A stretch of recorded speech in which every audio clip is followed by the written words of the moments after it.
শীতকালে ছোটোবেলাতে দুপুরবেলা যাই মা ঠাকুমা রান্না করতো তাই আমরা সবাই মিলে রোদে বসে খেতাম। শীতকালে রোদে বসে উঠোনে সবার সাথে খাওয়ার একটা মজাই আলাদা, রোদ পোয়াতে পোয়াতে। আর এখন তো সেই সব কোনো বালাই নেই।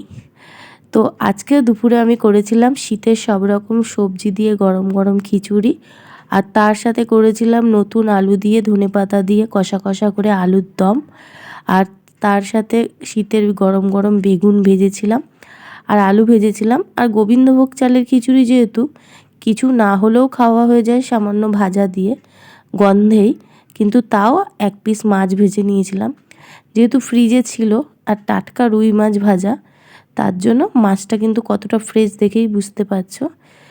আজকে কিন্তু দুপুরের লাঞ্চটা আমার জমে গেছিলো, গরম গরম খিচুড়ি, আলু ভাজা, বেগুন ভাজা দিয়ে খেতে, আর তার সাথে একটু কাঁচা লঙ্কা